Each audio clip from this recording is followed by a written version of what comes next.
वन्देऽहं श्रीगुरो श्रीयुतपदकमलं श्रीगुरुन् वैष्णवांस्तं श्रीरूपं सग्रजातं सहगण रघुनाथान्वितं तं सजीवम् साद्वैतं सावधूतं परिजनसहितं कृष्णचैतन्यदेवं श्रीराधाकृष्णपादान् सगण ललिता श्रीविशाखान्वितांस्तं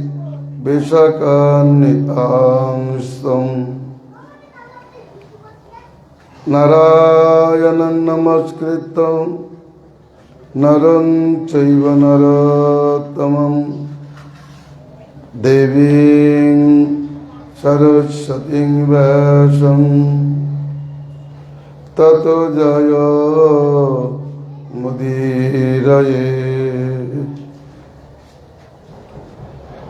हस्त्याक्षमालां हृदि कृष्णतत्त्वं जीवाग्रभागे बलराममन्त्रं जन्मास्तके केशवपादतीर्थं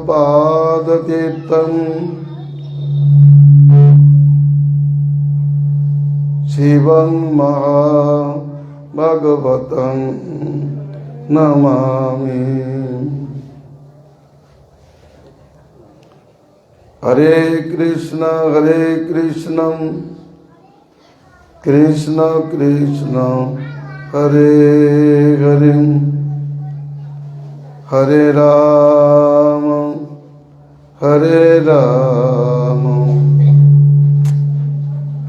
राम राम हरे हरे। परम विजयते श्री कृष्ण संकीर्तनम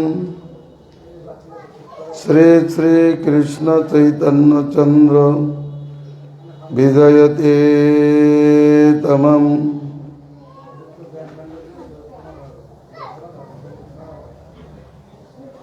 समुपस्थित वैष्णव सज्जनबृंद मातृमंडली सबाइके जानाई যথাযোগ্য দণ্ডবত প্রণতি প্রীতি সম্ভাষণ শুভেচ্ছা। ভগবানের অপার করুণায় সংগ্রাম পুরস্থিত ফ্রেন্ডস ক্লাবের সৌজন্যে চতুর্দিবসীয় ভাগবতী কথার অনুষ্ঠানের ব্যবস্থা হয়েছে। প্রথমে ফ্রেন্ডস ক্লাবের অধ্যক্ষ শ্রী বিমল বাবু তদীয় সহকারীগণ তথা রাধা বল্লভাদি উদ্যোগে এই অনুষ্ঠান ভগবত কৃপায় সুষ্ঠুরূপে সম্পাদিত হবে বলে দৃঢ় ধারণা।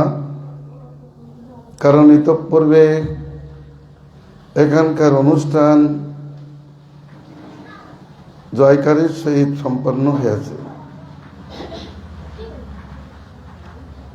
আজ শিবরাত্রি ব্রত দিবস। বৈষ্ণব মাহাত্ম্য কীর্তন মুখে শিবের মহত্ব গান করা আমাদের একান্ত প্রয়োজন। বৈষ্ণবানাং যথা শম্ভু, যেমন নদীর মধ্যে গঙ্গা শ্রেষ্ঠ,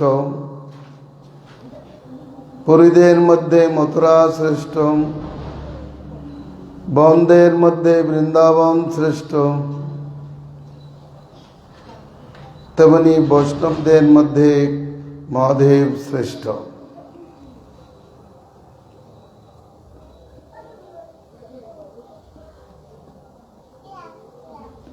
রুদ্রের মহাদেবের আবির্ভাব প্রসঙ্গ ভাগবতে রূপ কীর্তিত হয়েছে।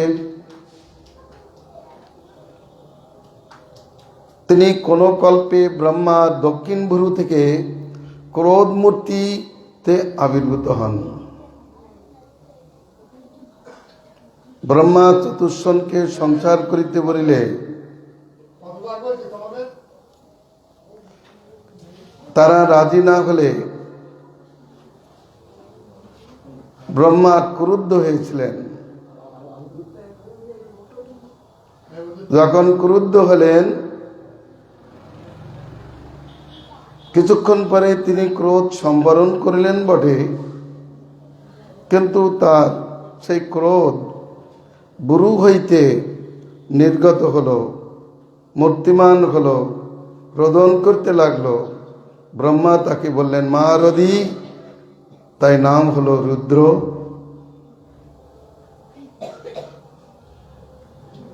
সে বদ্ধ করে বলল, প্রভু আমার নাম কি, আমার ধাম কোথায়, আমি কি করব?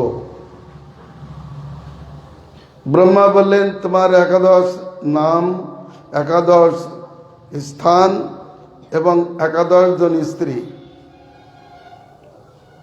তুমি 11 স্থানে থাকো, পঞ্চভূত আদি বিভিন্ন স্থানে তুমি থাকো। তোমার 11 জন স্ত্রীর সহিত প্রজা সৃষ্টি করো। প্রজা সৃষ্টি করলে ভগবান সন্তুষ্ট হবেন। শিব প্রজা সৃষ্টি করলেন, কিন্তু সেই প্রজাগণ পৃথিবীকে ধ্বংস করবার জন্য উপক্রম করিলে ব্রহ্মা নিষেধ করলেন, বললেন এভাবে প্রজা সৃষ্টি করিও না, আগে তপস্যা করো ভগবানের আশীর্বাদ বিনা যা কিছু করবে তা কখনো সাফল্যমণ্ডিত হতে পারে না। তাই তিনি তপস্যায় চলে গেলেন। কোন কল্পে বিষ্ণুর ললাট থেকে শিবের আবির্ভাব হয়। আবার প্রলয়কালে সংকর্ষণের মুখাগ্নি থেকে কালাগ্নি রুদ্রের আবির্ভাব হয়। তার এক নাম কাল, অর্থাৎ তিনি সংহারকর্তা। তার নাম শিব, তিনি মঙ্গলময়। তিনি তমগুণ দ্বারা জগৎকে সংহার করেন। ভগবদ্গীতায় ব্রহ্মা বিষ্ণু মহেশ্বর সত্য রজ তম ওই 3 গুণের দ্বারা জগৎকে পালন, সৃজন এবং সংহার করিয়া থাকেন। শিবকে বলেছেন তুমি তমগুণ দ্বারা এই জগৎকে সংহার করিবে। সংহরণাৎ তোমার এক নাম হর, অপর নাম কাল, তুমি মৃত্যুর স্বরূপ। কালভূষণ, সেই জন্য তিনি নাগভূষণ, তার হস্তপদাদিতে নাগভূষণ, অর্থাৎ তিনি মহাকাল মূর্তি।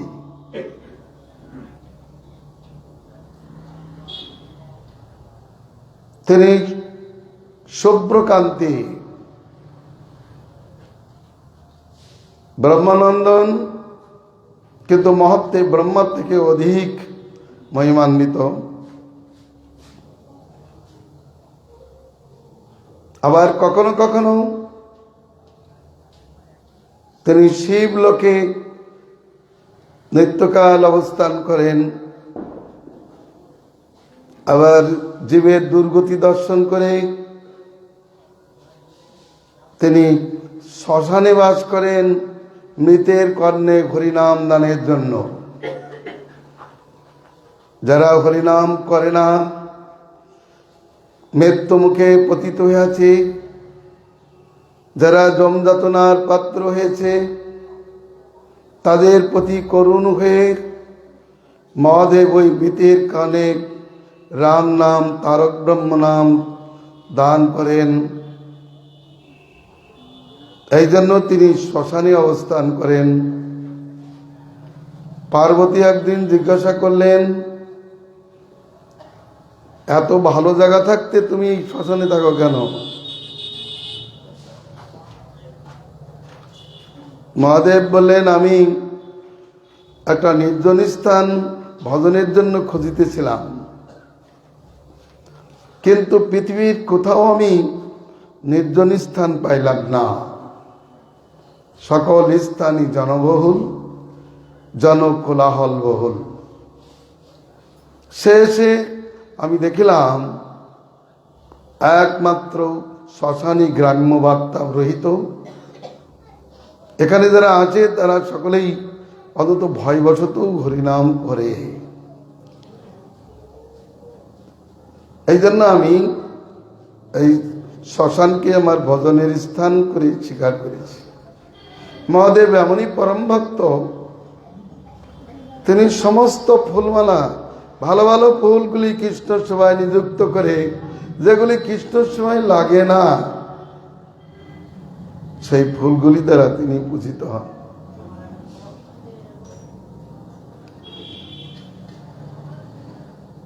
পার্বতী একদিন তার চোখ টিপে ধরলেন, জগৎ অন্ধকার উঠে গেল, চারিদিকে হাহাকার পড়ে গেল। সঙ্গে সঙ্গে তার ললাট থেকে আরেকটি নয়ন নির্গত হলো, তার জ্যোতিতে জগৎ জ্যোতির্ময় হলো। তখন থেকে তিনি ত্রিলোচন নামে অভিহিত হলেন।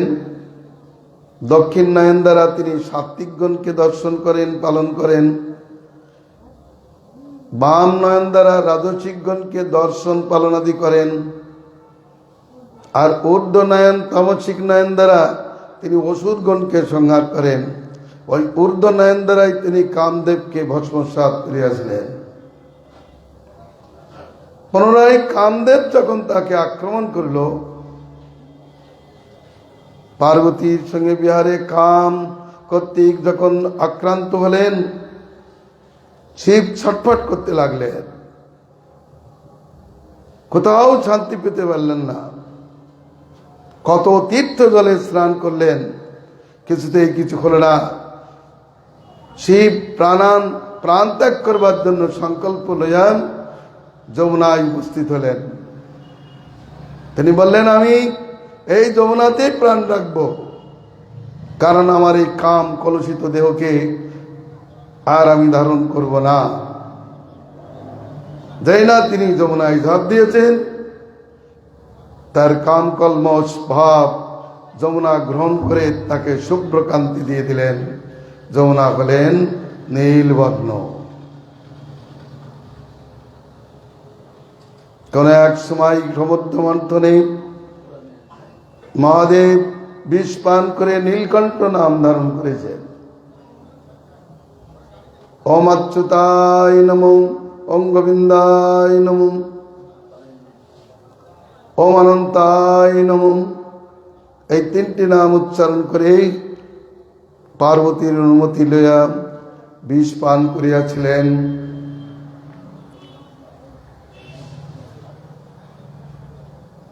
সে ভস্মধারী, চিতা ভস্মধারী,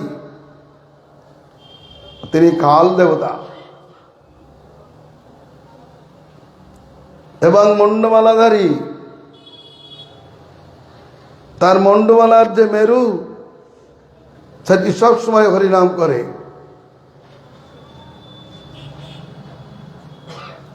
সুদর্ণাকে প্রাণান্ত করিলে, অর্জুন শিরচ্ছেদ করিলে সে হরিনাম করিতে লাগলো। কৃষ্ণ বললেন, একে গঙ্গায় ফেলেছে গরুড়, একে গঙ্গায় যাও। শিব বললেন, নন্দী, ওই মুন্ডুটা আমার কাছে নিয়ে এসো। গরুড়ের কাছে চাইলেন, গরুড়, মুন্ডুটা আমার প্রভুকে দাও। বললেন, না, আমার প্রভুর আজ্ঞা, একে গঙ্গায় দিতে হবে। তিনি বুদ্ধিমত্তার পরিচয় দিয়ে গঙ্গায় নিক্ষেপ করিলে ওই মুন্ডুটা তুলে শিবকে দিলেন। শিব তার গলায় মণ্ডমালার মেরু করে রাখলেন। আর ওই মালাগুলো কোথাকার? পার্বতী একদিন জিজ্ঞাসা করলেন, তুমি মণ্ডমালা ধারণ করেছো কেন? শিব বললেন, আমি মণ্ডমালা তোমারই মুন্ডগুলোকে ধারণ করেছি। সে কি আমার সঙ্গে মিথ্যা কথা? আমি জীবিত থাকতে আমার মুন্ডু কি করে আপনার গলায় মালা হয়ে থাকে?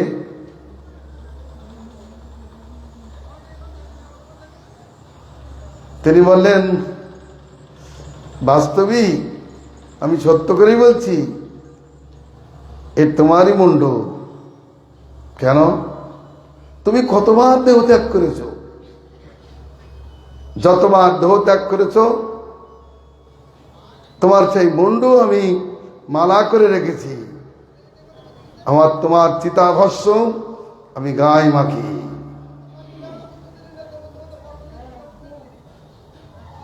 পার্বতী বললেন, আমি মরি, তুমি মরো না? কেবল আমিই মরি, তুমি মরো না? শিব বললেন, আমি মরি না। কেন মরো না? আমি মরি কেন? আমি সবসময় ভাগবতামৃত পান করি,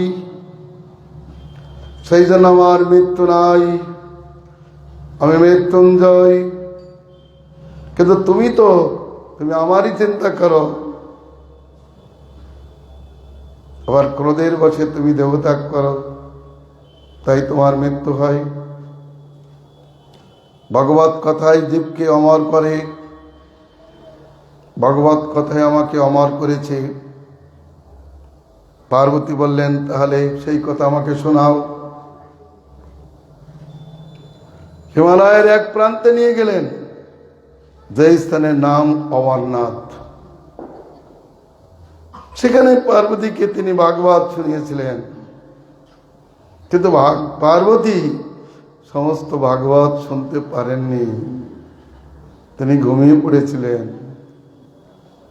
কিন্তু সেই সময় সুখ পাখি শুনেছিল সম্পূর্ণরূপে সেই সুখই আবার জবালিকন্যা বিটিকার গর্ভ হইতে বেদব্যাসের বীর্যে সুখদেব রূপে আবির্ভূত হয়ে ভাগবত ব্যাখ্যা করেছেন।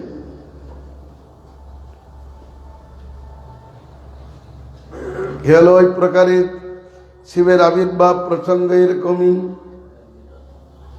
শিব বহু লীলাপরায়ণ।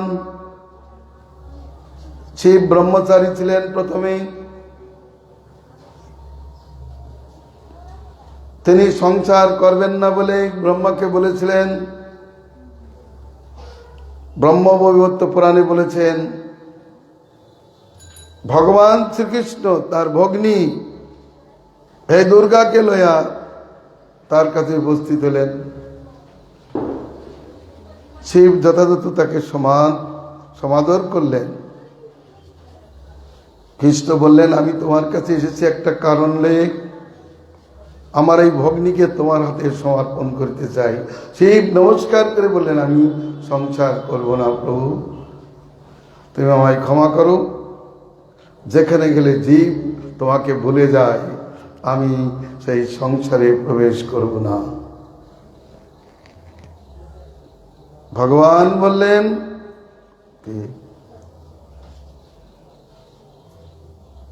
আমি বড় আশা করে এসেছি, আমার ভগ্নীকে তোমার হাতে সমর্পণ করব, তুমি আমার আশাটা পূর্ণ করো। প্রভু, তুমি আমাকে বঞ্চনা করো না। ভগবান বলেন, আমি আশীর্বাদ করি, পার্বতী এই সতীর সঙ্গে তোমার ভক্তি বৃদ্ধি হবে, কখনো কমবে না।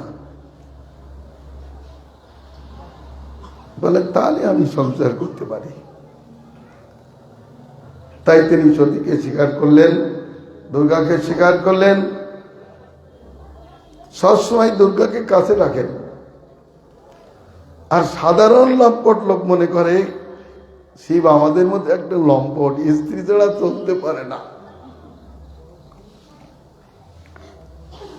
জানেন, শিব আগম শাস্ত্রের বক্তা, ভগবান শিবকে বললেন, জীব জাতি বেদার্থ বুঝতে পারছে না, তুমি এর ব্যাখ্যা শাস্ত্র নির্ণয় করো, এর ব্যাখ্যা শাস্ত্র প্রকাশ করো, এ বেদার্থ বিস্তার করো। তার জন্য মহাদেব যথাজ্ঞা বললেন, ওই বেদার্থ বিস্তার করেছেন যে শাস্ত্রে, তার নাম আগম শাস্ত্র, তার এক নাম তন্ত্র শাস্ত্র। আগতং শিববক্ত্রেভ্য গতং চ গিরিদাচ্যুত মতং চ বাসুদেবস্যম তস্মাৎ আগমমুচ্যতে। যা শিবের পঞ্চবদন থেকে আসিয়াছে, যা পার্বতীর কর্ণে প্রবেশ করিয়াছে, যাতে বাসুদেবের মত বর্তমান, তাকে বলা হয় আগম শাস্ত্র। তান্দাত বিস্তারে বেদার্থ বিস্তার করে যে শাস্ত্র, তার জন্য তার নাম তন্ত্র শাস্ত্র। তিনি পঞ্চরাত্রের বক্তা, তিনি পঞ্চবদনে পঞ্চরাত্র পঞ্চ জ্ঞান বিদ্যাকে প্রকাশ করেন।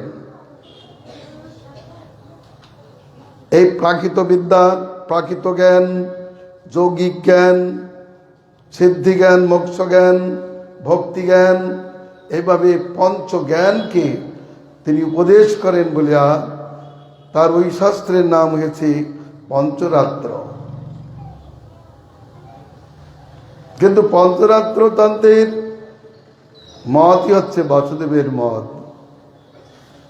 সর্বশাস্ত্রে বাসুদেবই একমাত্র আরাধ্য।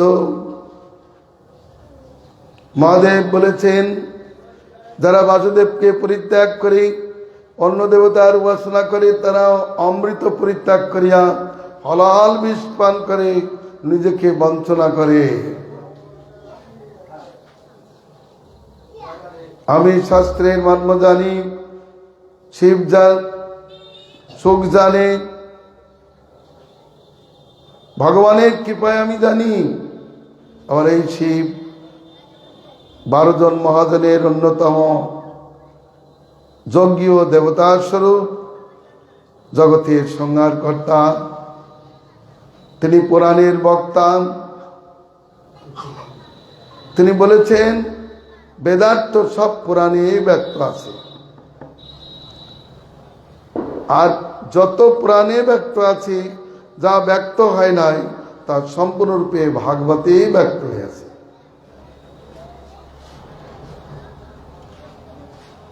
অতএব তিনি ভাগবতের বক্তা। তিনি পার্বতীর সহিত অহরহ ভাগবত অনুশীলন করে চলেছেন। ভগবান তাকে সংহার করিতে বলিলে শিব বলেছিলেন, আমি নিত্য নৈমিত্তিক প্রাকৃতিক প্রলয় করিতে সমর্থ, আত্যন্তিক প্রলয় সংহার করতে সমর্থ নহি। ভগবান তাকে ভাগবত দিয়া বলিলেন, এই ভাগবত অনুশীলন করিয়া চলো পার্বতীর সহিত নিত্যকাল, তাহলে তুমি অবিদ্যা নাচে আত্যন্তিক প্রলয় করিতে সমর্থ হইবে। শিব তথাস্তু বলিয়া সেই ভাগবত লইয়াই নিরন্তর পার্বতীর সহিত অনুশীলন করিয়া চলিয়াছেন।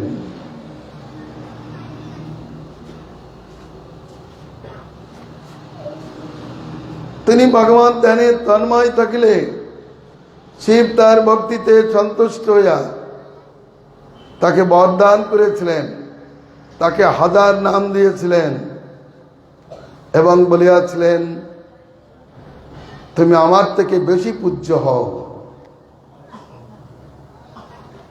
জগতের জীব তোমাকে অধিক পূজা করিবে, আর তুমি জগৎ জীবকে পার্থিব বস্তু দান করবে। কি দিতে পারেন? ভোগ, মোক্ষ, সিদ্ধি, হরিভক্তি দান করতে পারেন। কিন্তু দুর্ভাগ্যের বিষয়, যে ব্যক্তি অমৃত দান করতে পারেন, তার কাছ থেকে মূর্খ জীব বিষতুল্য বস্তু প্রার্থনা করেন, বিষতুল্য বস্তু প্রার্থনা করেন, যা বিষ তাই প্রার্থনা করেন, যা তার মৃত্যুর কারণ, তার পুনর্জন্মের কারণ, সেটাই চেয়ে নেয়। শিব পূজা যারা করছে তাদের চরিত্রে এটাই দেখা যাচ্ছে। শিবের কাছে হরিভক্তি কয়জন প্রার্থনা করে? ছোট বালিকা থেকে বৃদ্ধা পর্যন্ত এরা কি প্রার্থনা করে? শিব কিনা দিতে পারেন, কিন্তু তার কাছে কি প্রার্থনা করে? আমরা একটা গান শুনেছিলাম, শুনলাম ভাই আজ নাকি শিব চতুর্দশী, ঠান্ডা লেগে ভোলানাথের হলো সর্দি কাশি, কুমারীরা বাবার মাথায় ভাঙছে কত বেল, ব্যথার চোটে ভোলানাথের হয় বুঝি হাটবেল, মনে মনে বলে তারা তোমায় ভালোবাসি, ঠান্ডা লেগে ভোলানাথের হলো সর্দি কাশি। বালিকারা পূজা করে চলে গেল। আই বুড়োরা অর্থাৎ প্রাপ্তবয়স্ক মেয়েরা তারা জল ঢেলে চাপ করছে কামনা, বুড়ি হতে চললাম বাবা বিয়ে কি হবে না, কত অপবাদ দেয় পাড়া প্রতিবেশী, ঠান্ডা লেগে ভোলানাথের হলো সর্দি কাশি। চলে গেল, আই বুড়োরা চলে গেল। এবার সধবাদের পালা। সধবারা বাবার কাছে লাগাচ্ছে কত ভোগ, সীতার সিন্দুর বাবা আমার অক্ষয় অব্যয় হোক, বেলপাতার গঙ্গা জল ঢালছে রাশি রাশি, ঠান্ডা লেগে ভোলানাথের হলো সর্দি কাশি।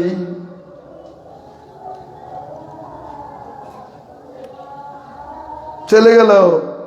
এবার বিধবাদের পালা।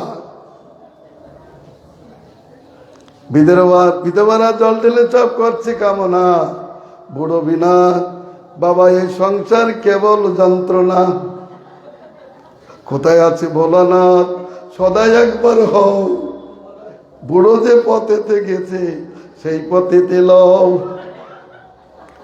এমনি করে আর কতকাল করব চতুর্দশী, ঠান্ডা লেগে ভোলানাথের হলো সর্দি কাশি।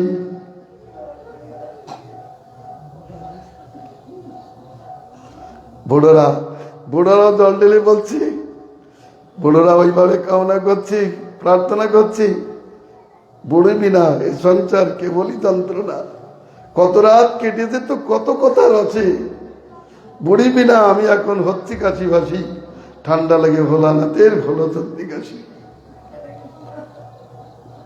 ছেলেরাই সেই পূজা করতে আরম্ভ করলো।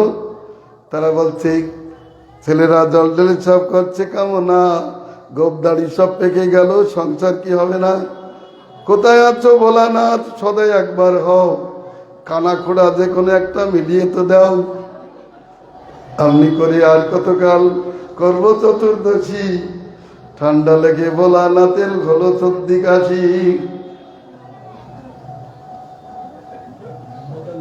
এই তো পরিস্থিতি।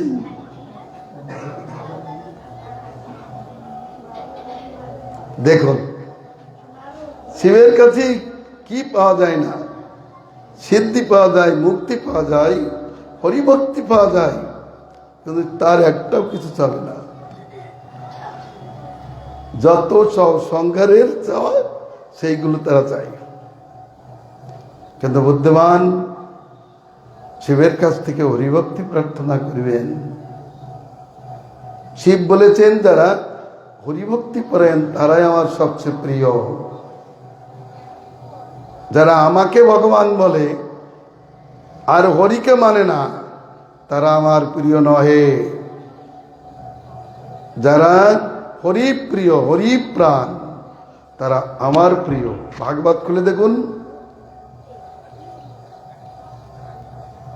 প্রাচীন বর্গীর 10টা পুত্র তারা তপস্যা করবার জন্য বনে যাত্রা করেছেন,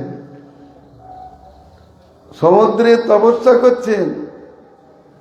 এমন সময় শিব আবির্ভূত হয়ে তাদেরকে আশীর্বাদ করলেন, বললেন আমি মন্ত্র দান করছি আর স্তুতি দান করছি, এই স্তুতি গান করে ভগবানের আরাধনা করো, ভগবানের অবশ্য করুণা প্রাপ্ত হবে। তার নাম রুদ্রগীত।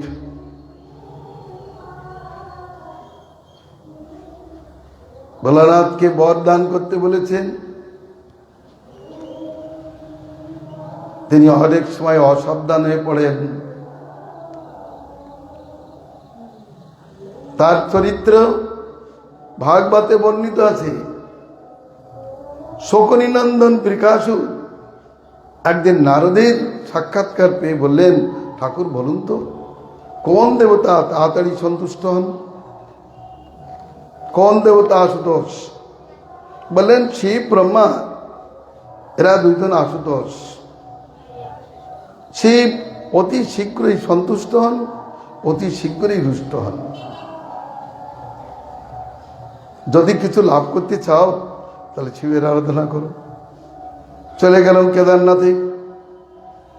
কেদারনাথে যে নিজের অঙ্গ কেটে আহুতি দান করতে লাগলো নমঃ শিবায় বলে। 7 দিন হয়ে গেছে, শিবের আবির্ভাব হচ্ছে না। শিব ছেদন করতে যাবে এমন সময় শিব এসে হাতে ধরেছেন, বৎস আজ শিরচ্ছেদ করতে হবে না, হস্তস্পর্শে শরীরটা সুবর্ণ সুন্দর হয়ে গেল, বর চাও। পার্বতী আছে পাশেই। সে তো পার্বতীকে দেখে ভুলে গেছে। বর চাও। তার মনে দুর্বাসনার উদয় হলো, আমি পার্বতীকেই গ্রহণ করব। তাই বলেন মহাদেব, যদি আমাকে বর দিতে ইচ্ছা করেন তাহলে এই বর দান করুন, আমি তার মস্তকে হস্তার্পণ করব, সে সঙ্গে সঙ্গে ভস্মসাৎ হয়ে যাবে। শিব বিপদে পড়ে হরিকে স্মরণ করলে করেই বললেন তথাস্তু। অমনি সেই ওষুধ বলল, গুরুদেব আপনি যে বর দিয়েছেন সেই বরটি আমি পরীক্ষা করতে চাই, আপনার মস্তকে আমি হস্তার্পণ করব। শিব ত্রাই মধুসূদন বলেই ছুটলেন দিক দিগন্তে। দেখুন কোথাও স্বস্তি নাই, চলছে পিছনে পিছনে। ব্রহ্মাদি দেবতাগণ দেখে অবাক, বলেন অসম্ভব, এর সামনে যে যাবে সেই প্রাণান্ত হয়ে যাবে। বৈকুণ্ঠ থেকে ভগবান শিবের দুরবস্থা দর্শন করে সঙ্গে সঙ্গে ব্রহ্মচারী মূর্তি ধারণ করে অসুরের সম্মুখে উপস্থিত হয়ে বললেন, হে শকুনিনন্দন, কোথায় চলেছেন? পরমার্থ সাধক দেবতা এভাবে বিপন্ন করার উদ্দেশ্য কি? শকুনিনন্দন বৃকাসুর বলল, ওই যে মহাদেব যাচ্ছেন, উনি আমাকে বরদান করিয়াছেন। কি বরদান করিয়াছেন? বলে আমি তার মস্তকে হস্তার্পণ করব, সে ভস্মসাৎ হয়ে যাবে। ভগবান বললেন, আমরা কিন্তু শিবের কথায় বিশ্বাস করি না, ভগবান তো মায়াবী। দক্ষের সাপে যে অভিশপ্ত, আমরা সেই শিবের কথায় বিশ্বাস করি না। পিশাচ রাজত্ব প্রাপ্ত হয়েছে। যদি তোমার ইচ্ছে বিশ্বাস হয় তাহলে শিবের মাথায় হস্তার্পণ না করে তুমি নিজের মাথায় হস্তার্পণ করেই দেখো না। সে মনে করলে তা তো বটে, এত ঘোরাঘুরি করে কি লাভ? ভগবানের মায় মহিতে নিজের মস্তকে হস্ত দিতেই সঙ্গে সঙ্গে সে ভস্মসাৎ হয়ে গেল। ভগবান বললেন, এই প্রকারে কি বরদান করতে হয়? কি করব ভগবান? সে বসেছে, না দিলেও দোষ, দিলেও বিপদ। তার রাক্ষক সত্যি ভগবান। এরপরেও আরো কিছু ঘটনা আছে। তিনি বান রাজার সঙ্গে যুদ্ধযাত্রা করেছিলেন কৃষ্ণের সঙ্গে, শেষে পরাজিত হয়ে তার বহু স্তবস্তুতি করেছিলেন। ভগবান শিবের মর্যাদা প্রদান করেছেন। আবার এই শিবকে বলেছেন, তোমাকে একটা কাজ করতে হবে, এই কলিযুগে সমস্ত জীব জাতিকে আমার থেকে বিমুখ করো, কল্পিত আগম দ্বারা জগৎ জীবকে মোহিত করো। শিব বলেন, প্রভু আমি গুরুর কাজ তো এটা নয়, জীবকে মোহিত করা তো ধর্ম না। বলে, মহাদেব আমার ইচ্ছা, তুমি কাজ করো, অন্তরে তুমি আমার ভক্ত থাকো, বাইরে তুমি অসৎ শাস্ত্র প্রকাশ করে জীবকে মোহিত করো। তাই তিনি শঙ্করাচার্য রূপে এই কলিযুগে অবতীর্ণ হয়ে অসৎ শাস্ত্র মায়াবাদ প্রচার করেছেন, জীব ও ব্রহ্মৈক্যবাদ প্রচার করেছেন। সেই বাদ শুনলে জীবের সর্বনাশ হয়। চৈতন্যের ভাষা, তার দোষ নাই ঠিক আজ্ঞাকারী দাস, আর যে শোনায় তার হয় সর্বনাশ। অতএব শঙ্করবাদ অশ্রাব্য। ভগবান বলেছেন পদ্মপুরাণ পাতালখণ্ডে উত্তরখণ্ডে, শিব তোমার সহায়তা করবার জন্য আমি অন্যান্য মুনি ঋষিগণকে প্রেরণ করছি। ওই সমস্ত শাস্ত্রের অনুরূপ শাস্ত্র পাতঞ্জলাদি এই সমস্ত শাস্ত্রও প্রকাশ করেছেন। এসব এতে পরমার্থ বলে কিছু নাই। পরমার্থ হরিভক্তিতে তিনি তন্ময় থাকেন। তিনি একদিন ভগবানকে জিজ্ঞাসা করলেন, ভগবান আপনি কিভাবে ভজন করলে অধিক প্রীত সন্তুষ্ট হন? তদুত্তরে মহাদেব কে সুখী করে ভগবান বললেন, এ মহাদেব অতি গোপনীয় কথা আমি তোমাকে বলছি, তুমি সাবধান চিত্তে শ্রবণ করো।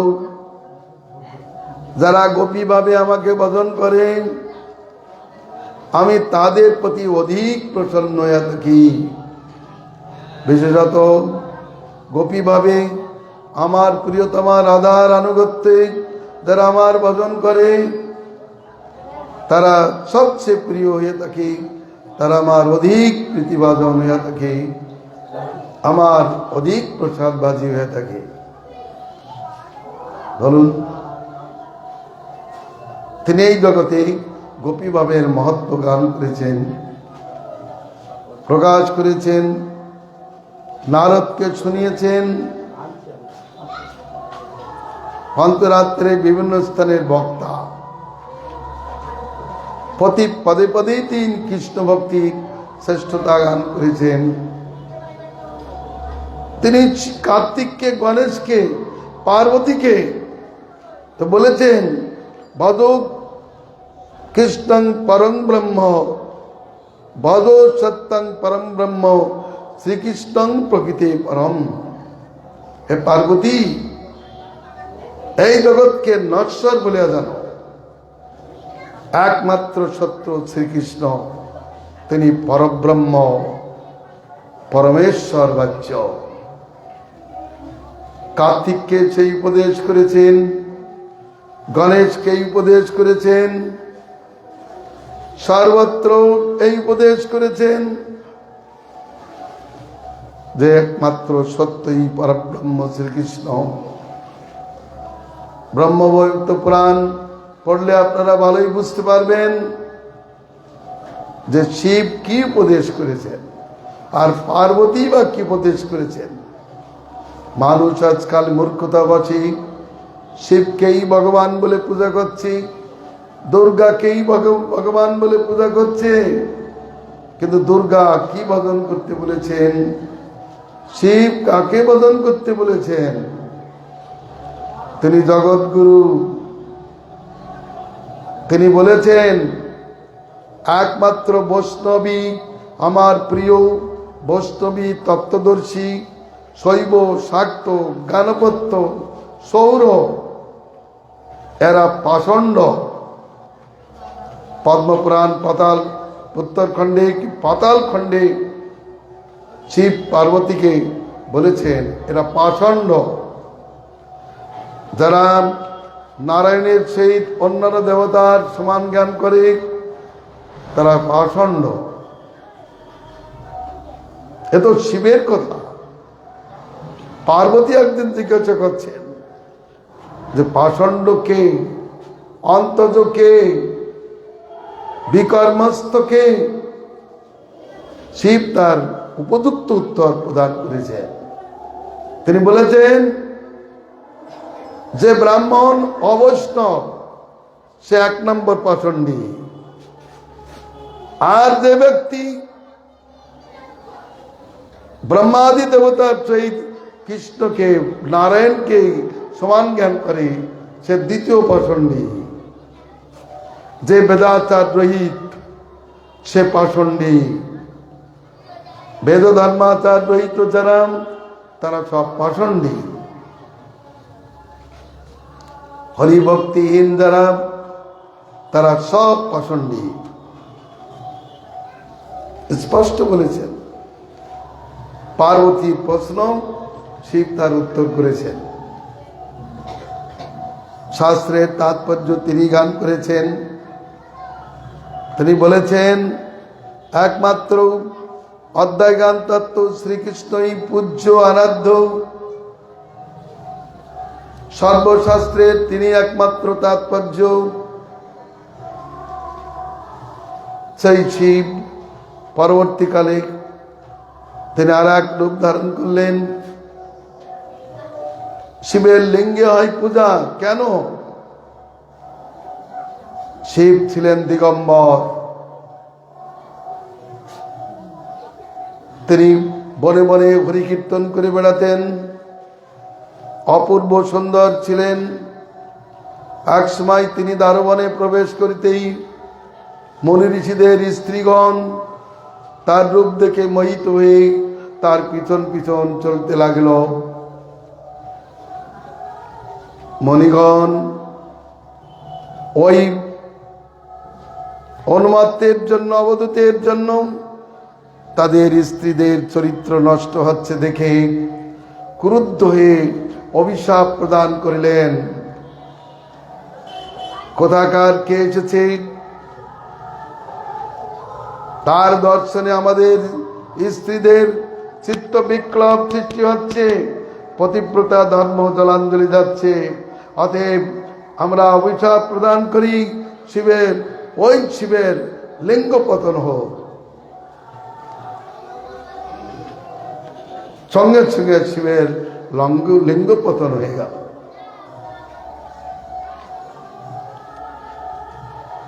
এবং সেই লিঙ্গ ভূমিতে পড়ে জ্বলতে জ্বলতে আকাশকে স্পষ্ট করলো, পৃথিবীকে ধ্বংস করবার জন্য প্রস্তুতি লইল। সঙ্গে সঙ্গে ব্রহ্মাদি দেবতাগণ ব্রহ্মার কাছে উপস্থিত হয়ে বলছেন, মহাত্মন রক্ষা করুন, রক্ষা করুন, সর্বনাশ হয়েছে, শিবের লিঙ্গ পতন হয়েছে। সেই লিঙ্গ পৃথিবীকে ধ্বংস করবার জন্য প্রস্তুত হয়েছে। ব্রহ্মার সঙ্গে সঙ্গে দেবতাদের সহিত আসিয়া শিবের স্তুতি করিতে লাগিলেন। শিব বললেন, আপনাদের স্তুতির কারণ কি বলুন? ব্রহ্মা বলেন, আপনি আপনার লিঙ্গকে গ্রহণ করুন। শিব বলেন, আমি লিঙ্গ গ্রহণ করব না। ব্রহ্মা বললেন, আমি আশীর্বাদ করি, আপনার যেমন লিঙ্গ ছিল তেমনই হয়ে যাক। শিব লিঙ্গবান হলেন। এবার ব্রহ্মা বললেন, আমরা আপনাকে পূজা করব। শিব বললেন, আমার পূজা ওই লিঙ্গে হবে। তথাস্তু বলে ব্রহ্মা দেবতাদের লইয়া প্রথম ওই শিবলিঙ্গ পূজা করলেন। শিবলিঙ্গ শিবলিঙ্গ এই প্রবৃত্তির কারণ। আমার এই লিঙ্গ জনিযুক্ত হয়েছে একটা কারণে। এক সময় কৈলাস পর্বতী শিব পার্বতীর সঙ্গে বিহার করিতেছিলেন। কোন কারণবশত ভৃগু এসে দাঁড়ে শব্দ করতে লাগলেন, কিন্তু এই শব্দ তাদের কর্ণগোচর হল না। তিনি অভিশাপ দিলেন, এই শিব সবসময় জনিযুক্ত হয়ে থাকুক। সেই জন্য শিবলিঙ্গ জনিযুক্ত হয়ে থাকে। এই বাচ্চাগুলোকে থামাও, খোদাকারকে ওঠাও এখান থেকে।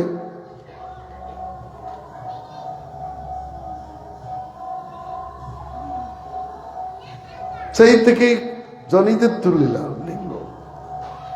শিব নির্লোহিত মূর্তিতে কেবল ভগবত ধ্যানে থাকেন, আর 10টা মূর্তিতে ভগবত ধামকে পালন করেন 10 দিকের দেবতা। তার 10টি অস্ত্র আছে। তার হাতে ত্রিশূল কেন? ত্রিগুণ চালিত সত্য রজত তম ত্রিগুণ চালিত জীবকে তিনি শাসন করেন। যারা জোরপূর্বক অনধিকার চর্চা করে ভগবত ধামে প্রবেশ করতে যায়, শিবের ত্রিশূল বিদ্ধ হয়ে তারা যমমুখে পতিত হয়।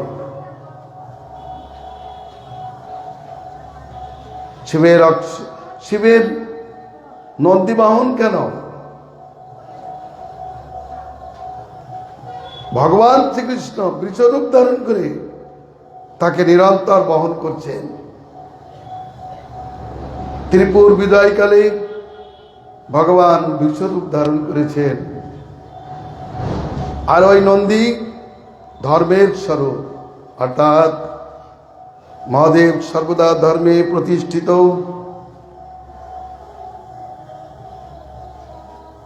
ধর্মমূর্তি নন্দী ভগবানের স্বরূপ। ভগবান এক অংশে নন্দীরূপে তাকে ধারণ করেছেন। যেমন কৃষ্ণলীলায় খেলা প্রসঙ্গে শ্রীদামকে স্কন্ধে বহন করেন, তেমনি ভগবান কার্য গৌরবে শিবকে স্কন্ধে বহন করেন।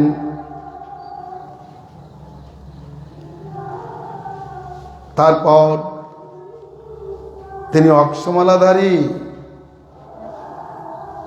পার্বতীর সঙ্গে বিহারকালে তার অশ্রুবিন্দু জলে পতিত হয়েছিল কৃষ্ণনাম কীর্তনে।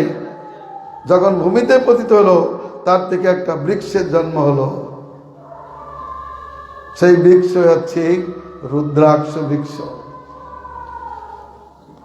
ওই অক্ষ, তাতে অনেকগুলো চোখ থাকে।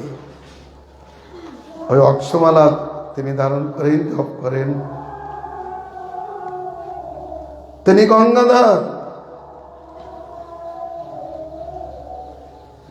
যখন ভগীরথ তার পিতৃপুরুষগণকে উদ্ধার করবার জন্য গঙ্গার আরাধনা করিলেন, গঙ্গা দেবী আবির্ভূত হইয়া বলিলেন, এ বৎস,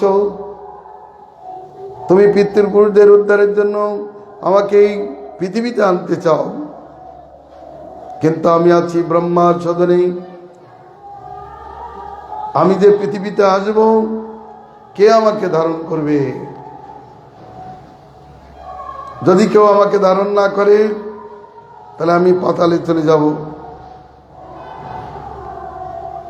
ভগীরথ বললেন, কে ধারণ করিতে সমর্থ আপনি বলুন।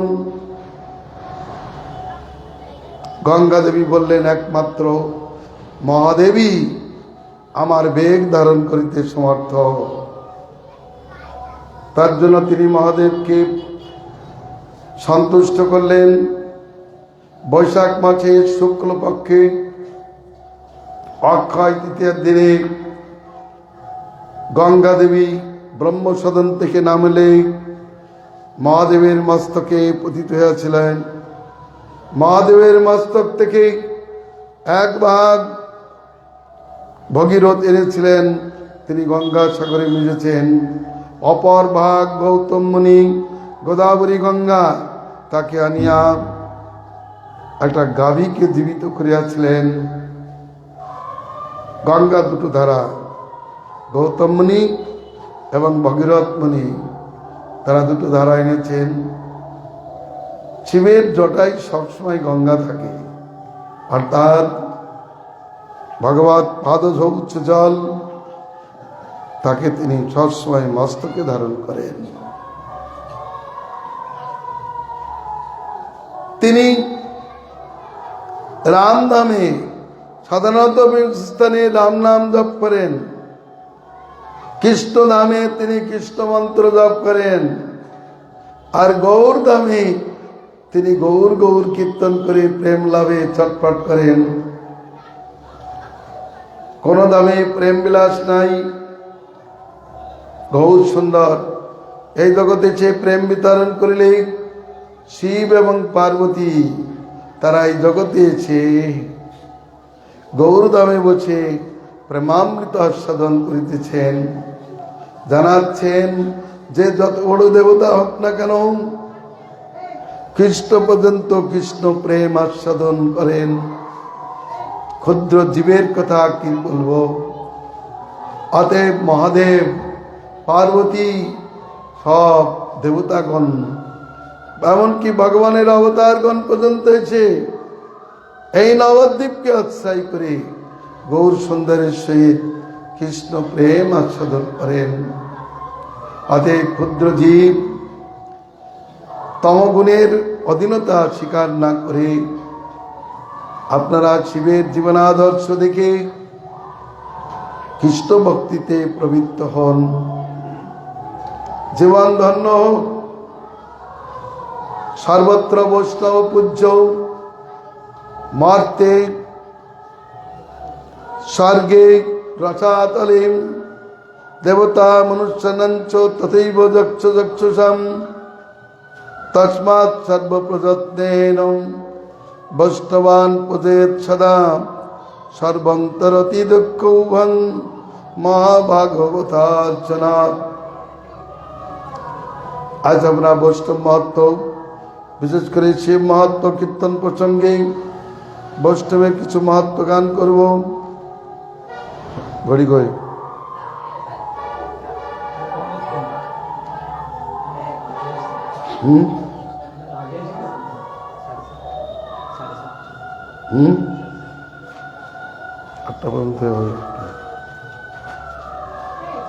পদ্মপুরাণে বলেছেন কি স্বর্গে কি মর্তে কি রসতলে সর্বত্রই বৈষ্ণব পূজ্য। দেবতা মনুষ্যদের মধ্যে, যক্ষ রাক্ষসাদির মধ্যে একমাত্র বৈষ্ণবী পূজ্য। অতএব সর্বপ্রযত্নে বৈষ্ণবকে পূজা করিবেন, কারণ এই মহাভাগবতের পূজা করিলে মানুষ দুঃখ সাগর থেকে উত্তীর্ণ হইয়া থাকেন। এই জগতে সংসারে যে পূজ্যতা, প্রাকৃত সংসারে, সমাজে, দেশে বা চতুর্দশ লোকে যে পূজ্যতা আছে, সেই পূজ্যতা ব্যবহারিক মাত্র, ইহাতে কোনো পরমার্থ নাই। সংসারে পিতামাতা পূজ্য, নারীর পক্ষে স্বামী পূজ্য, প্রজাদের পক্ষে রাজা পূজ্য, শিষ্যদের পক্ষে গুরু পূজ্য, দেবতা পূজ্য, কিন্তু ইহাদের পূজা পরমার্থহীন, ইহাদের পূজা ব্যবহারিক মাত্র। ইহাদের পূজার দ্বারা জীব পরমার্থ লাভ করতে পারে না। পরমার্থ যে কৃষ্ণ ভক্তি, এ পূজার দ্বারা লভ্য হয় না। বা ইহারা সংসার দশা থেকে জীবকে পবিত্র মুক্ত করিতে পারে না। অতি বড় দরদি পিতামাতা বা কোনো দেবতা, তারা পর্যন্ত জীবকে মৃত্যুর কবল থেকে রক্ষা করতে পারে না। অতএব তাদের পূজ্যতা ব্যবহারিক মাত্র। परंतु एकमात्र वैष्णव पूज्यता पारमार्थिक भगवान बोलेছেন আমি যেমন পূজ্য আমার ভক্ত তেমনি পূজ্য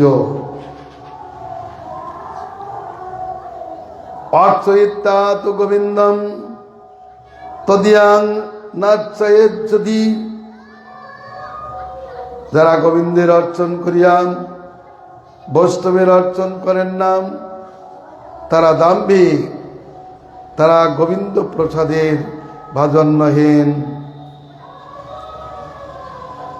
ভগবান বলেছেন যিনি 4টে বেদ পড়েছেন অথচ আমার ভক্তিহীন সে আমার প্রিয় নয় परंतु चंडाल कुलोद्भूत আমাতে ভক্তিহীন ভক্তিযুক্ত তিনি আমার প্রিয় নামে ভক্ত চতুর্বেদী মদ্ভক্ত সপচ প্রিয় এবার ভক্ত প্রার্থনা করছেন ভগবান আমরা আদান প্রদান প্রসঙ্গ কার সঙ্গে করব ভালো করে শুনতে হবে ভগবান বললেন আমার যে ভক্ত তাকে দান দিবে তার কাছ থেকে কিছু গ্রহণ করবে তাকে পূজা করবে যেমন আমাকে পূজা করে থাকো আমি যেমন পূজ্য আমার ভক্ত তেমনি পূজ্য অর্থাৎ যে ব্যক্তি সে ব্রাহ্মণ হোক ক্ষত্রিয় বৈশ্য শূদ্র হোক আর অন্তজ হোক যে আমার ভক্ত সে আমার প্রিয় তাকে আমার মতো পূজা করবে এবং তার সহিত আদান প্রদান প্রসঙ্গ রাখবে কিন্তু হরি বিমুখ যে সে ব্রাহ্মণ হোক দেবতা হোক আর যেই হোক না কেন তার সহিত আদান প্রদান প্রসঙ্গ রাখবে না তার কাছ থেকে কিছু গ্রহণ করবে না তাকে কিছু দানও করবে না সে দানের পাত্র নয় ভগবান বলেছেন সপ্তম স্কন্ধে নারদ মুনি বলেছেন এই জগতে দানের প্রথম পাত্র শ্রী গোবিন্দ আর দ্বিতীয় পাত্র তার ভক্ত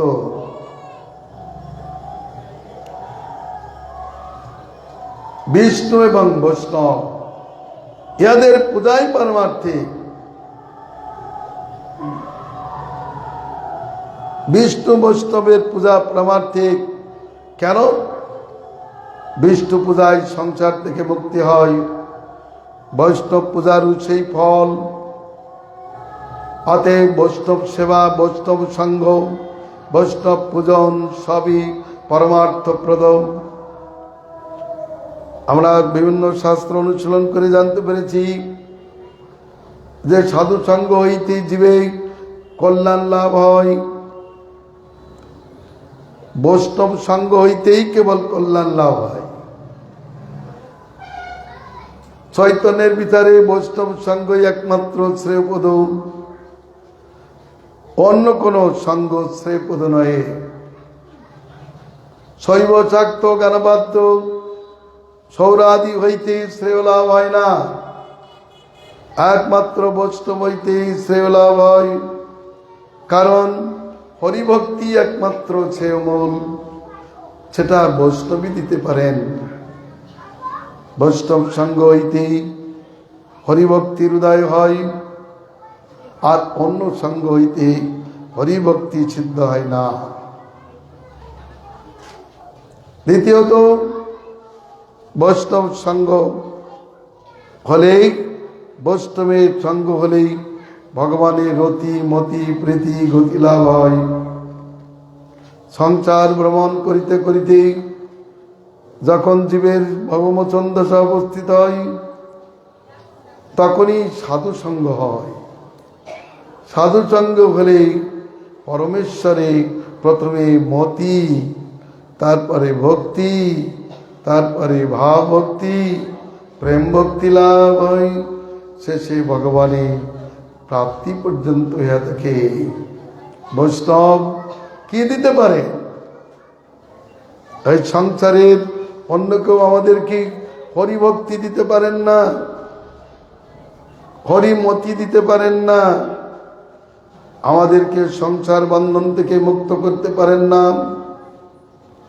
কিন্তু বৈষ্ণব পারে।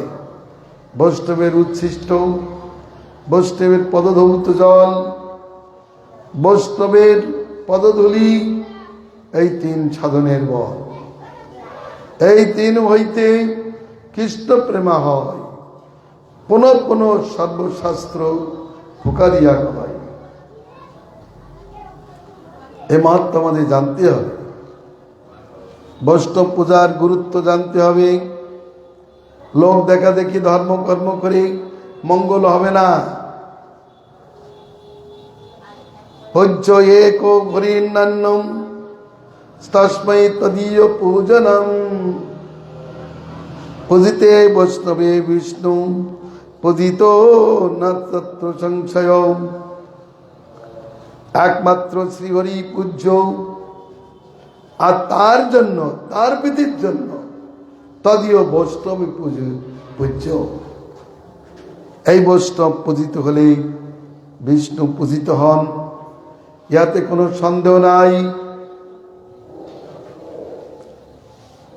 পুরাণান্তর একটি কাহিনী আছে। একদিন লক্ষ্মী দেবী নারায়ণকে প্রশ্ন করিলেন, প্রভু আমি আপনার বক্ষস্থলে থাকিও নিরন্তর আপনার পদসেবা করি, কিন্তু আপনার প্রসন্নতা পাই না কেন? আপনি অনেক সময় আমাকেও পরিত্যাগ করে ভক্তের জন্য ছুটিয়া যান, আমি কি আপনার সেবা করি না? তা আপনি বলুন, কে প্রসন্ন হলে আপনি প্রসন্ন হন? তা নারায়ণ বললেন, আমার এই ভক্ত শিব যদি প্রসন্ন হন তাহলে আমিও প্রসন্ন হয়ে যাই। সঙ্গে সঙ্গে লক্ষ্মী দেবী, তোমার দুইটি স্থান যেন দুইটি কমল। ঠিক আছে, আমি এই দুটো কমল দিয়েই শিবের পূজা সম্পন্ন করব। তাই অস্ত্র দ্বারা একটি স্তন ছেদন করে ওং নমঃ শিবায় বলে আহুতি দান করলেন। দ্বিতীয়টি কাটতে যাবেন এমন সময় মহাদেব এসে হাতে ধরলেন, বলেন, মা তো আর অঙ্গচ্ছেদ করতে হবে না, আপনি কি বর চান আমি সেই বর দিব। তিনি বললেন, আমি কোনো বর চাই না, আমি চাই নারায়ণের প্রসন্নতা। নারায়ণ প্রসন্ন হলেই তাই আমার পক্ষে কোটি কোটি বর স্বরূপ। আর নারায়ণ যদি প্রসন্ন না হন তাহলে আমার জীবনের কোনো মূল্য নাই। আমি তার পত্নী বলে পরিচয় দিতে লজ্জাবোধ করি। চিন্তার বিষয়, আমাদেরও তো চিন্তা করা উচিত। লক্ষ্মী দেবী কি বলছেন? নারায়ণ সন্তুষ্ট হোক আর না হোক, আমি তো সন্তুষ্ট হই। এটা হচ্ছে জগৎ জীবের কথা, পারমার্থ এখানে কিছু নাই। নারায়ণের প্রীতি হচ্ছে সমস্ত ধর্মকর্মের উদ্দেশ্য। শিব পূজা তার উদ্দেশ্য না, নারায়ণের প্রীতি তার উদ্দেশ্য। নারায়ণের প্রীতির জন্য তিনি এই কাজ করেছেন। আর জগতের জীব শিব পূজা করে কি জন্য? কি জন্য করে? শিব পূজা করে শিব পাওয়ার জন্য। তারা আর একটা শিব পেতে চায়। শিবকে বলে যে তুমি আমার প্রাণপতি হও না, ওই আগেই বলেছি যে কোনো একটা মিলিয়ে তো দাও।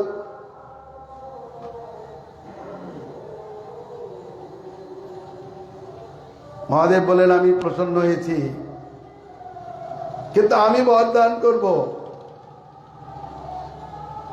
প্রথমবারে আপনি যে স্তন কেটে আহুতি দান করেছেন তার থেকে একটি বৃক্ষ হবে, সেই বৃক্ষের নাম শ্রী বৃক্ষ, তার অপর নাম বেল বৃক্ষ, বিল্ল বৃক্ষ। তাতে 3 পত্র হবে, সঙ্গে সঙ্গে বৃক্ষ বিল্ল বৃক্ষের উদয় হলো 3 পত্র যুক্ত। বললেন, এই মাতো, আমি নিরন্তর এই বিল্ল বৃক্ষ তলে অবস্থান করি, আর যারা এই বিল্লপত্র দ্বারা আমার পূজা করে তারা অতি শীঘ্রই আমার প্রসন্নতা প্রাপ্ত হবে।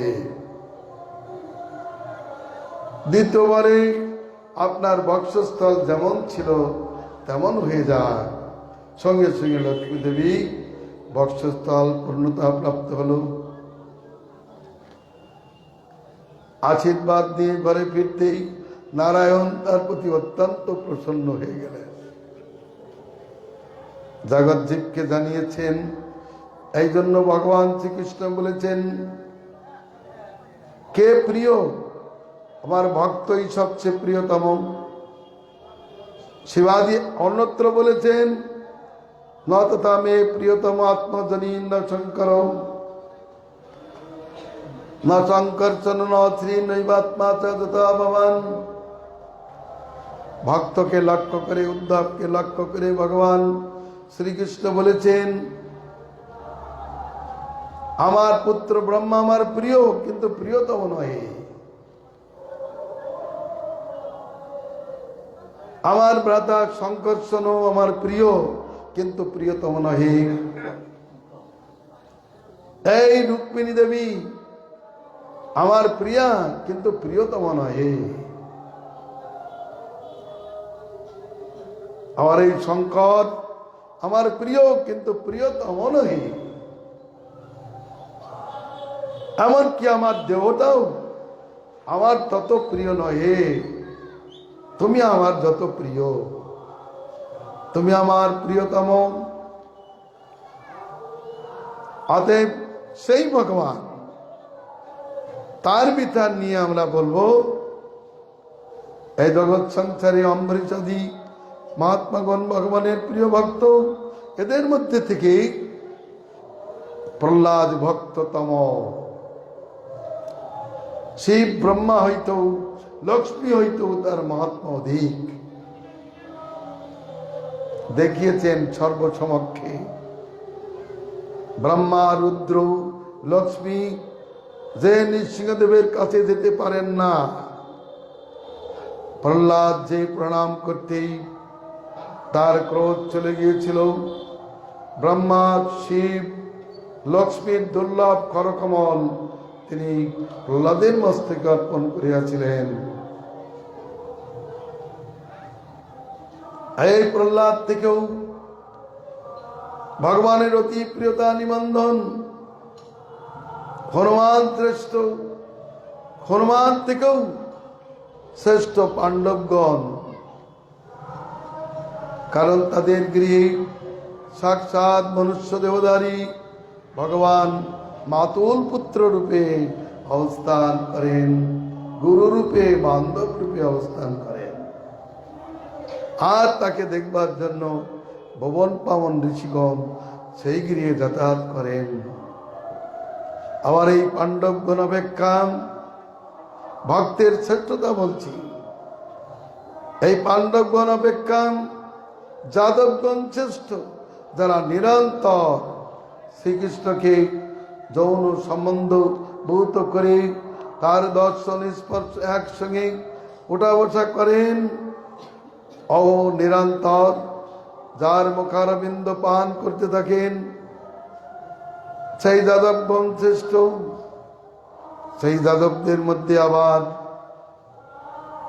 শ্রেষ্ঠতম হলেন উদ্ধব, যিনি ভগবানের স্বরূপভূত, ভগবানের অতি প্রিয়জন। সেই উদ্ধব অপেক্ষা ব্রজের গোপীগণ শ্রেষ্ঠতমা, কারণ উদ্ধব পর্যন্ত ওই ব্রজগোপীর পদধূলি কামনা করেন। আবার ওই গোপীদের মধ্যে শ্রীমতী রাধিকা শ্রেষ্ঠতমা।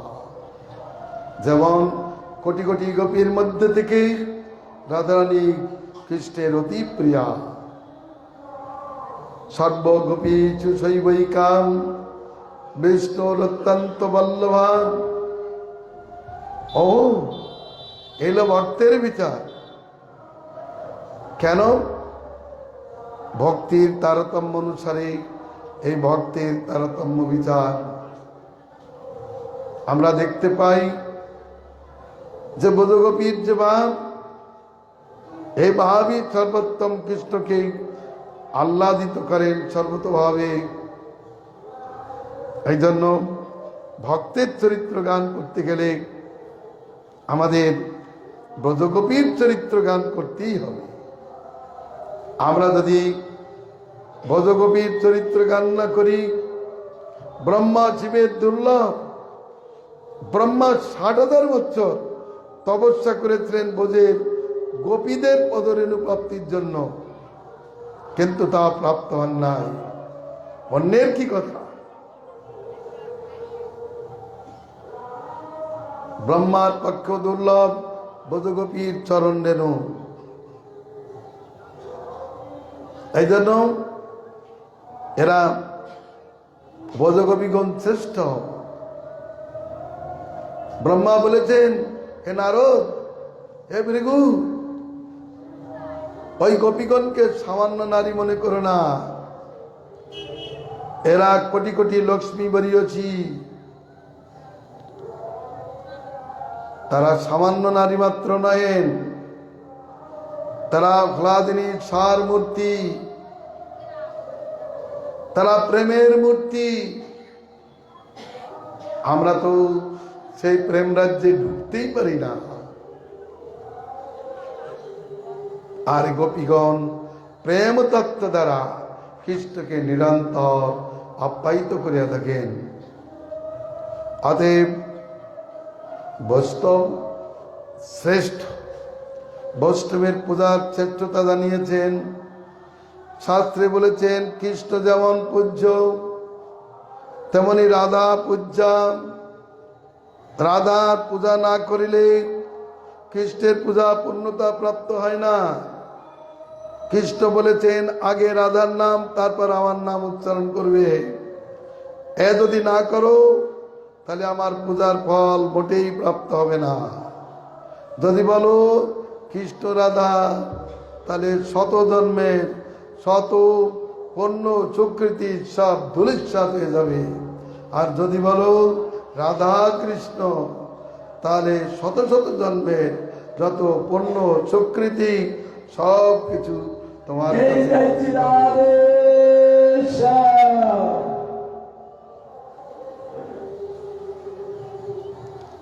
রাধা পূজ্য।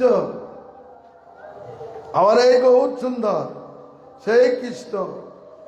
এই জগতে রাধার কৃষ্ণ সেবা পদ্ধতিটাকে শ্রেষ্ঠ মনে করে গৌর হয়ে অবতীর্ণ হয়ে জগজ্জীবকে সেই সেবা পদ্ধতি দান করেছেন। এই জন্য আমরা মনে করি গৌর সুন্দরের প্রদর্শিত পথে গোপীভাবে রাধার আনুগত্যে খ্রিস্টের দাসত্ব করাটাই সর্বোত্তম ধর্ম বিশেষ। রাধা দাস্যের ওহি ছাড় ভোগ ওহি প্রতিষ্ঠা নয় কীর্তন গৌরব। রাধা নিত্যজন তাহা ছাড়িমন কেন বা নির্জন বদন কইত। যে বলিল রাধা পদ পরম যতনে, সে পাইল কৃষ্ণ পদ অমূল্য রতনে। রাধা পদ বিনা কেউ প্রভু কৃষ্ণ নাই মিলে, রাধার দাসী কৃষ্ণ সর্বভেদে বলে। রাধার দাসী কৃষ্ণ সর্বভেদে বলে।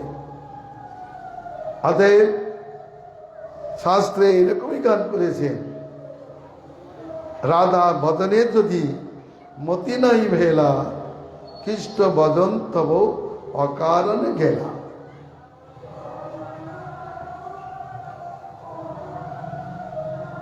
কেবল মাধব পূজয় সজ্ঞানী, রাধা অনাদর করাই অভিমানী।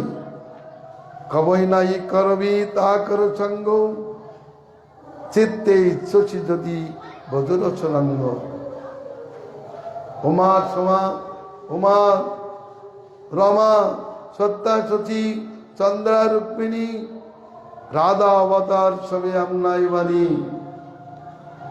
অতএব কৃষ্ণ প্রীতার্থে এই রাধা দাস্য থেকে গোপীভাবে কৃষ্ণ ভজন করলেই কৃষ্ণের অধিক প্রীতি প্রসন্নতা লাভ করা যায়। ইহাই সিদ্ধান্ত সার বৈষ্ণব পূজার, বৈষ্ণবের শ্রেষ্ঠতা, বৈষ্ণব পূজার শ্রেষ্ঠতা আমরা এইভাবে আলোচনা করলাম। শিবরাত্রিকে লক্ষ্য করে এই জগতে যত ভক্ত আছে তাদের মধ্যে থেকেও যারা শ্রেষ্ঠ বৈষ্ণবগণই শ্রেষ্ঠ, বৈষ্ণবদের মধ্যেই আবার ভগবান রতি প্রিয়ভাজন বলে প্রহ্লাদ শ্রেষ্ঠ, তাহাপেক্ষা হনুমান শ্রেষ্ঠ, তদপেক্ষা শ্রেষ্ঠ বৈষ্ণব শ্রী পাণ্ডবগণ, তারা প্রেমাতুর ভক্ত। পাণ্ডবগণ অপেক্ষা উদ্ধব শ্রেষ্ঠতর, উদ্ধব অপেক্ষা যাদবগণ, উদ্ধব অপেক্ষা গোপীগণ শ্রেষ্ঠ। তাদের মধ্যে রাধারানী শ্রেষ্ঠা, কৃষ্ণ প্রিয়তমা, কারণ কৃষ্ণ তার ভাবে মুগ্ধ, তার ভাব আস্বাদনে লুব্ধ এবং তাকেই তিনি প্রাণ প্রিয়তম বলে জানেন। শতকোটি গোপী মাধব মন রাখিতে নারিল করি যতন। তার দ্বারা বোঝা যায় যে রাধা কৃষ্ণের কত প্রিয়। অতএব আজ আমরা বৈষ্ণব চরিত্র গান করলাম, বৈষ্ণব প্রধান শিবের চরিত্র গান করলাম, ক্রমপর্যায়ে শ্রেষ্ঠ বৈষ্ণবদের চরিত্র আলোচনা করলাম, সর্বশেষে কৃষ্ণ প্রিয়তমা শ্রীমতী রাধারানীর কথা বলে আমরা সমাপ্তির মুখে চলছি। এরপরে আর ভক্ত সঙ্গ হতে পারে না। তবে যেখানে যেখানে বৈষ্ণবাদীর দর্শন হবে তাকে যথাযোগ্য সম্মান করবেন, কারণ আমাদের নীতিশাস্ত্রে বলেছেন যে 10,000 জন্ম সূর্যের উপাসনা করলে তবে শক্তির গণেশের উপাসনার যোগ্যতা আছে। 10,000 জন্মে কি 10 জন্মে গণেশের উপাসনা করলে শক্তি দুর্গার উপাসনার যোগ্যতা আছে। আবার 10 জন্মে শক্তির উপাসনা করলে শিবের উপাসনায় মতি হয়। এবার 10 জন্ম শিবের উপাসনা করলে তবে বিষ্ণু পূজায় মতি হয়। অতএব বৈষ্ণবকেও শিবকেও সকলেই যথাযোগ্য সম্মান করবেন, কিন্তু হরিভক্তি তার কাছে চাইবেন, কারণ সেটাই হচ্ছে জীবের একমাত্র চাওয়া পাওয়ার বস্তু। কি ভগবানের কাছে, কি দেবতাদের কাছে, কি বৈষ্ণবদের কাছে জীবের একমাত্র চাওয়া পাওয়ার বস্তু হচ্ছে হরিভক্তি। হরিভক্তি বিনা অন্য কিছু প্রার্থনা করা মানে নিজেকে বিড়ম্বিত করা, বঞ্চনা করা হয়। সর্বপ্রযত্নে সেটাই ঠিক হোক থাকুক। দ্বন্দ্ব নাই মাগি কবিতা সুন্দরী, সদ্য ভক্তি দেও মরে কৃষ্ণ কৃপা করি। স্বয়ং চৈতন্যদেব পর্যন্ত এই প্রার্থনা করে শিক্ষা দিয়েছেন। আমাদের এটাই শিক্ষা গ্রহণ করতে হবে। আমরা বৈষ্ণব দেখে হরিভক্তি প্রার্থনা করি। যদি কেউ কিছু দিতে চান তো বলবেন যে আপনি যদি হরিভক্তি দেন তাই দেন, হরিভক্তি ছাড়া আপনার কাছে আমরা অন্য কিছু প্রার্থনা করি না। ধনজনয়ার কবিতা সুন্দরী বলিব না চাই দেও চোখ করি। জন্মে জন্মে দাও হয়ে গৌর ঘুরি, ওই তো কি ভক্তি চরণে তোমার। যাই হোক, বৈষ্ণব ঠাকুর জয়যুক্ত হন, বৈষ্ণব ধর্ম জয়যুক্ত হন, বৈষ্ণব সেবা জয়যুক্ত হন। গৌর সুন্দর বলেছেন, অতএব বৈষ্ণব সেবা পরম পাই, যাইতে অচিন্ত কৃষ্ণপাদ পদ্ম পাই। এরপরে আর কথা হয় না। আজ এখানেই ভাগবতী কথার বিশ্রাম। বৈষ্ণব সন্তুষ্ট হন, মহাদেব সন্তুষ্ট হন। উপস্থিত ভক্তমণ্ডলীর কাছে আমি প্রসন্নতা প্রার্থনা করছি। জয় গোবিন্দ, জয় গোপাল, জয় শিব সরকার কি। ঠাকুর বৈষ্ণব পদ।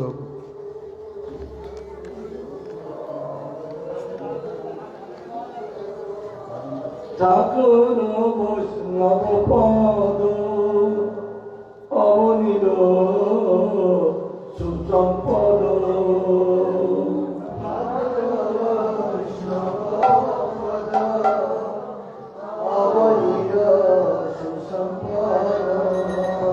শোনো ভাই দয়া কমন,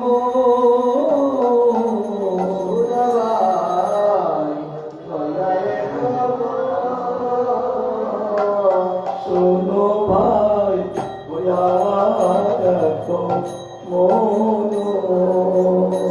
শোনো ভাই দয়া কমন।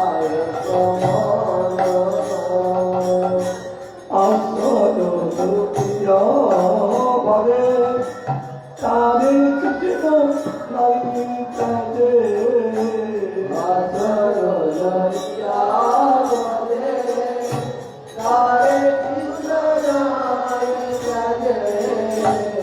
আর তো মরে তখনো আজর পরে অকারণ। বৈষ্ণব প্রণোদন প্রেম ভক্তি দিতে বল, বৈষ্ণব প্রেম ভক্তি দিতে বলো। আর কেহ নয় বলবন্ত, আর কে গো নয় বলবন্ত। বৈষ্ণব চরণ রেণু মস্তকে ভূষণ বিনু, বৈষ্ণব চরণ রেণু মস্তকে ভূষণ বিনু। আর নাই ভূষণের অন্ত, আর নাহি ভূষণের অন্ত। আর নাই ভূষণের অন্ত। আর নাহি ভূষণের অন্ত। নিত্য জল্প নিত্য দোষে লেখে আছে পুরাণে, নিত্য জন পবিত্র গুণে লেখি যাচ্ছে পুরাণে। সে সব প্রপঞ্চ না, সে সব চির প্রবঞ্চন। বৈষ্ণবের আবদক তমনাই এই সব, বৈষ্ণবের পাদনক সমনাগে এই সব। যাতে শান্তি প্রকুল, যাতে হয় সঞ্চিত পুরাণ। যাতে হয় শান্তি প্রকুল, যাতে হয় বাঞ্ছিত পুরাণ। বৈষ্ণব বেতে মন আনন্দিত অনুসরণ, ভক্ত ভক্ত আনন্দিত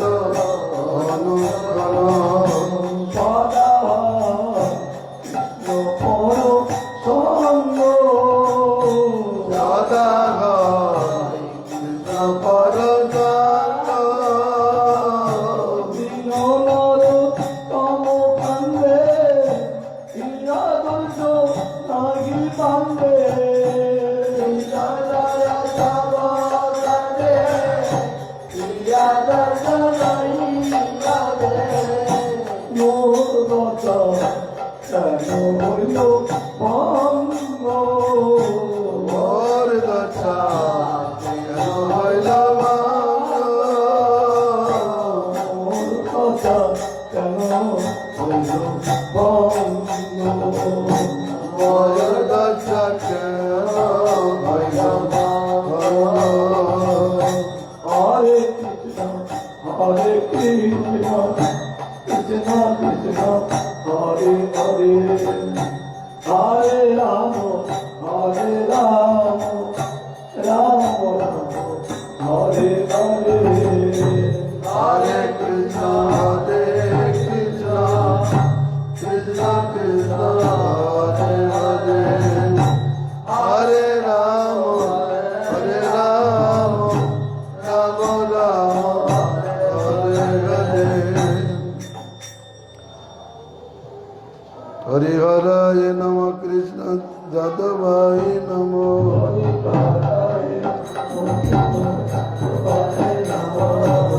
Jadavai Madhavai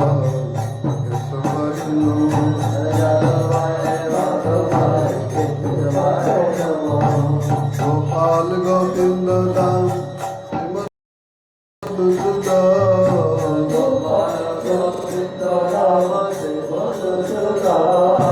Giridhari Gopinath Madana Moho. Hare Gopinath, Madana Moho.